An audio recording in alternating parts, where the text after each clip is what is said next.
매일 3장 성경 묵상 신약. 오늘은 39일차 사도행전 26장에서 28장까지 나누겠습니다. 오늘의 묵상 구절은 사도행전 26장 14절입니다. 우리가 다 땅에 쓰러졌을 때에 내게 말씀하시는 한 음성이 있어 내가 들음에 히브리 말로 이르시되 사울아 사울아 어찌하여 내가 나를 핍박하느냐. 가시체를 걷어차기가 내게 고생이라 하시기에 바울은 회심 전에 열성을 가지고 그리스도인을 핍박하던 사람입니다.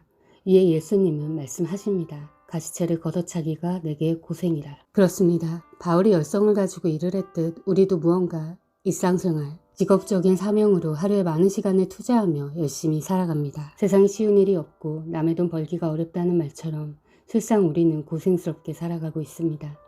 직업을 갖는 것은 사람의 도리이죠.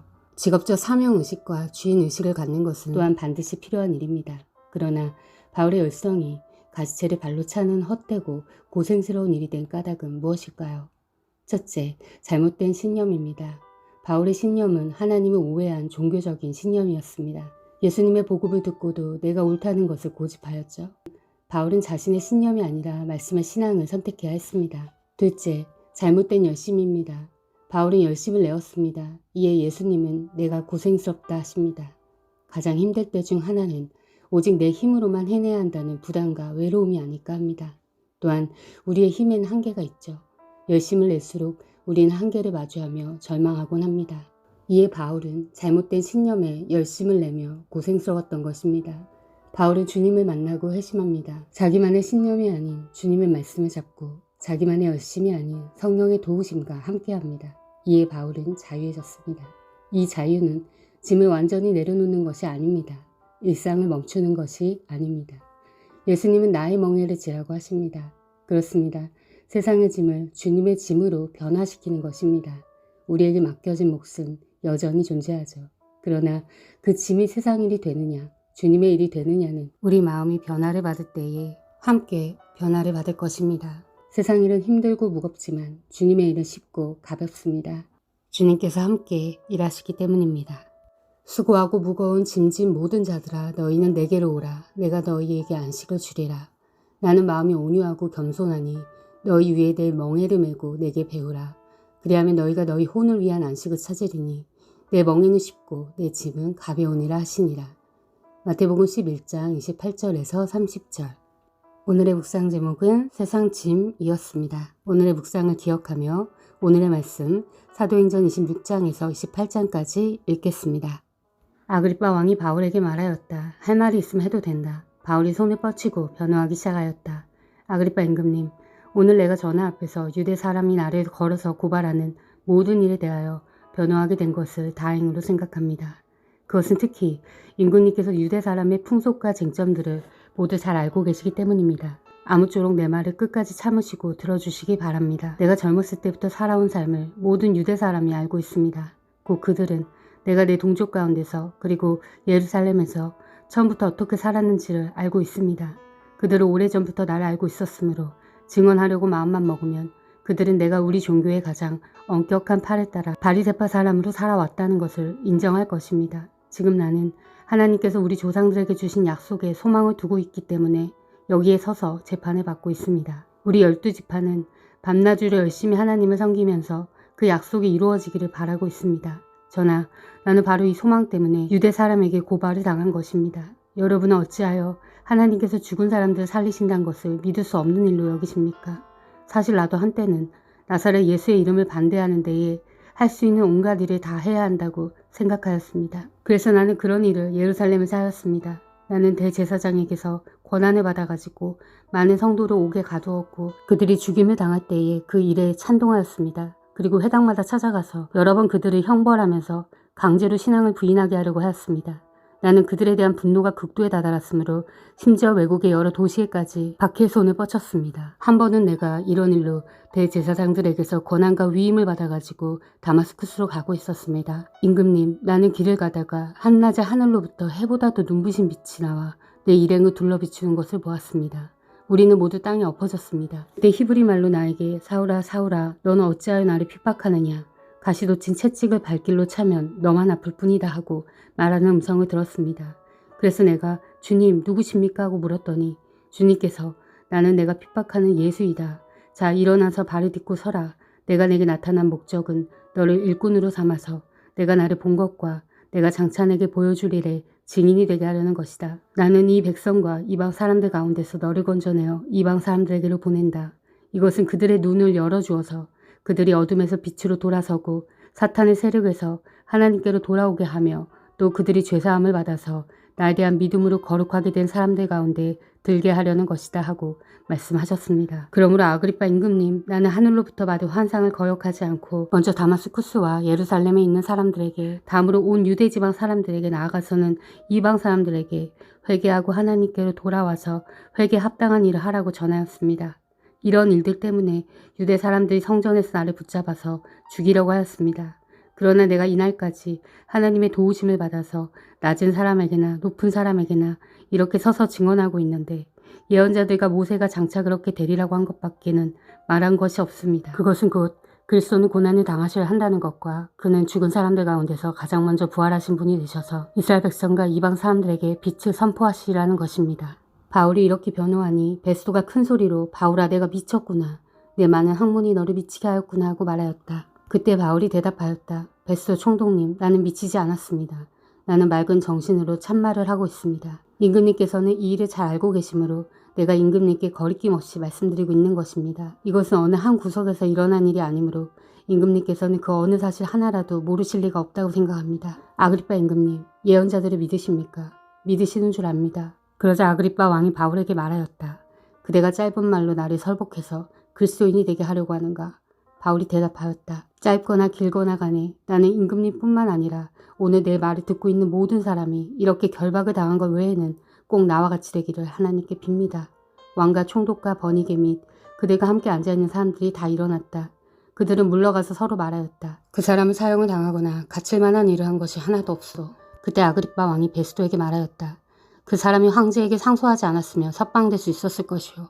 우리가 배로 이탈리아로 가야 하는 것이 결정되었을 때에 그들은 바울과 몇몇 다른 죄소를 황제부대 백부장 율리오라는 사람에게 넘겨주었다. 우리는 아드라모테누 호를 타고 출항하였다. 이 배는 아시아 연안의 여러 곳으로 항해하는 배였다. 데살로니가 출신인 마케도니아 사람 아리스다고도 우리와 함께하였다. 이틀날 우리는 시돈에 배를 대었다. 율리오는 바울에게 친절을 베풀어 친구들에게로 가서 보살핌을 받는 것을 허락하였다. 우리는 시돈을 떠나 뱃길을 갈 때에 맞바람 때문에 키프로스 섬을 바람막이로 삼아서 항해하였다. 우리는 길리기아와 밤빌리아 앞바다를 가로질러 항해하여 루기아에 있는 무라에 이르렀다. 거기서 백부장은 이탈리아로 가는 알렉산드리아 배를 만나서 우리를 그 배에 태웠다. 우리는 여러 날 동안 천천히 항해하여 겨우 니도 앞바다에 이르렀다.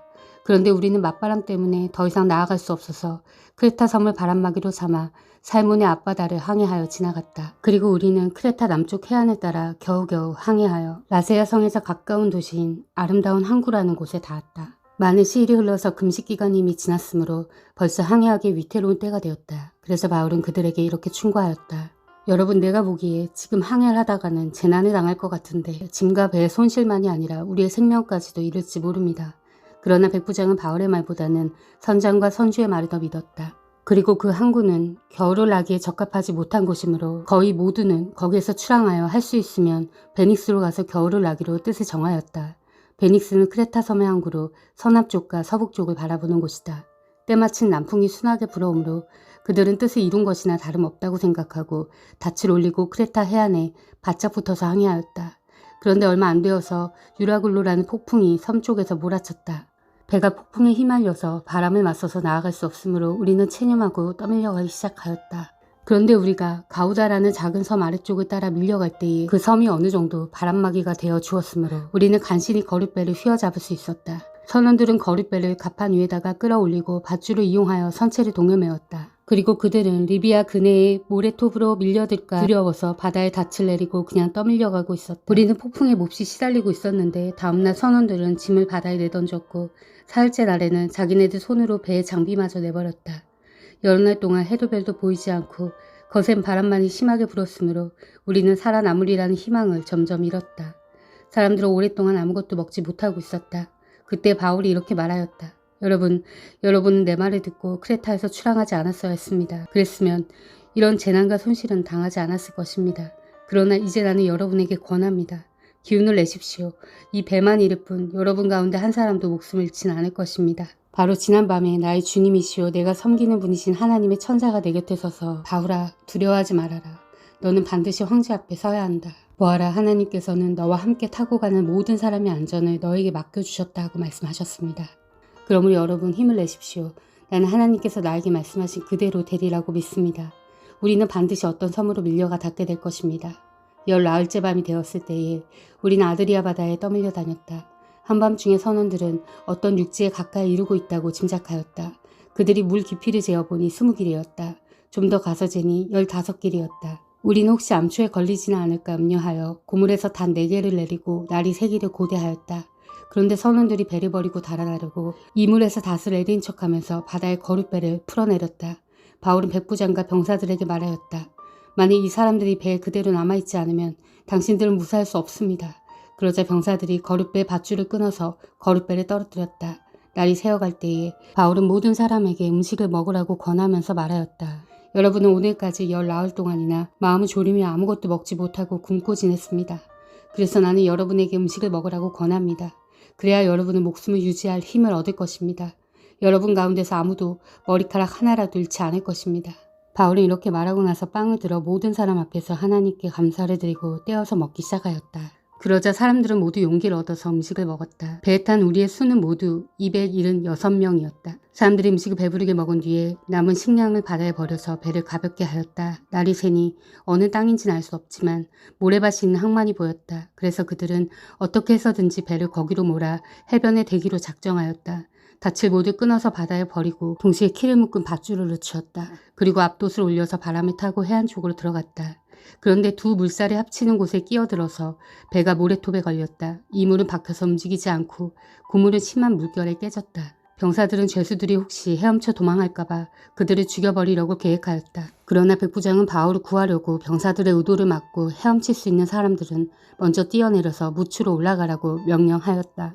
그리고 그 밖의 사람들은 널빤지나 부서진 배조각을 타고 무추로 나가라고 명령하였다. 이렇게 해서 모두 무추로 올라와 구원을 받게 되었다. 우리가 안전하게 목숨을 구한 뒤에야 비로소 그곳이 몰타 섬이란 것을 알았다. 섬 사람들이 우리에게 특별한 친절을 베풀어 주었다.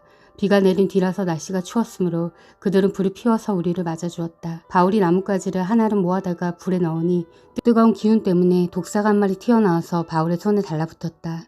섬 사람들은 그 뱀이 바울의 손에 매달려 있는 것을 보고 이 사람은 틀림없이 살인자이다.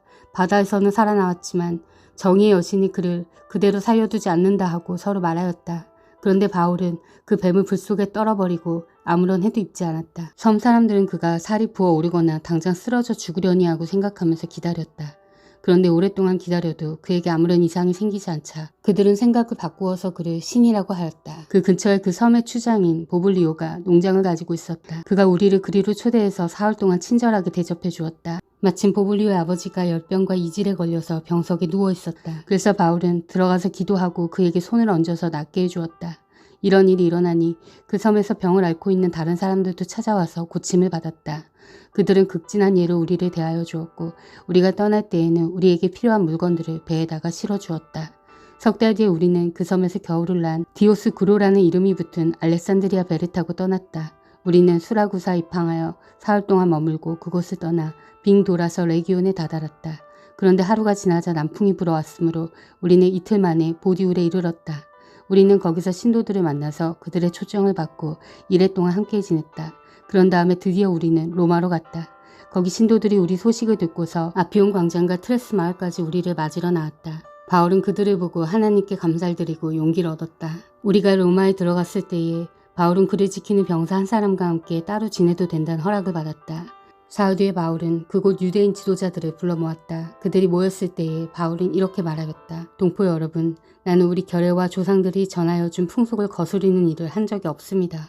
그런데 나는 죄수가 되어서 예루살렘에서 로마 사람의 손에 넘겨졌습니다. 로마 사람은 나를 신문하여 보았으나 사형에 처할 만한 아무런 근거가 없었으므로 나를 놓아주려고 하였습니다. 그러나 유대 사람이 반대하는 바람에 하는 수 없이 내가 황제에게 상소한 것입니다. 나는 절대로 내 민족을 고발하려는 것이 아니었습니다. 이런 까닭으로 나는 여러분을 뵙고 말씀드리려고 여러분을 오시라고 청한 것입니다. 내가 이렇게 쇠사슬에 매어 있는 것은 이스라엘의 소망 때문입니다. 그들이 바울에게 말하였다. 우리는 아직 유대로부터 당신에 관한 편지를 받은 일도 없고 동포들 가운데서 아무도 여기에 와서 당신에 대하여 나쁘게 말하거나 소문을 낸 일이 없습니다. 우리는 당신에게서 당신 생각을 들어보고 싶습니다. 이 종파에 대하여 우리가 아는 것은 어디서나 이 종파를 반대하는 소리가 높다는 것입니다. 그들은 바울과 만날 날짜를 정하였다. 그날에 더 많은 사람이 바울의 숙소로 찾아왔다. 그는 아침부터 저녁까지 그들에게 하나님의 나라를 엄숙히 증언하고 모세의 율법과 예언자들의 말을 가지고 예수에 관하여 그들을 설득하면서 그의 속내를 터놓았다. 더러는 그의 말을 받아들였으나 더러는 믿지 않았다. 그들이 이렇게 견해가 서로 엇갈린 채로 흩어질 때에 바울은 이런 말을 한마디 하였다. 성령께서 예언자 이사야를 통하여 여러분의 조상에게 하신 말씀은 적절합니다. 곧 이런 말씀입니다. 이 백성에게 가서 말하여라. 너희가 듣기는 들어도 깨닫지 못하고 보기는 보아도 알지 못한다. 이 백성의 마음이 무디어지고 귀가 먹고 눈이 감겨 있다. 이는 그들로 하여금 눈으로 보지 못하게 하고 귀로 듣지 못하게 하고 마음으로 깨닫지 못하게 하고 돌아서지 못하게 하여 내가 그들을 고쳐주지 않으려는 것이다. 그러므로 여러분은 하나님의 이 구원의 소식이 이방 사람에게 전파되었음을 알아야 합니다. 그들이야말로 그것을 듣고 받아들일 것입니다. 바울은 자기가 얻은 셋집에서 꼭 2해 동안 지내면서 자기를 찾아오는 모든 사람을 맞아들였다. 그는 아무런 방해도 받지 않고 아주 담대하게 하나님의 나라를 전하고 주 예수 그리스도에 관한 일들을 가르쳤다. 아멘.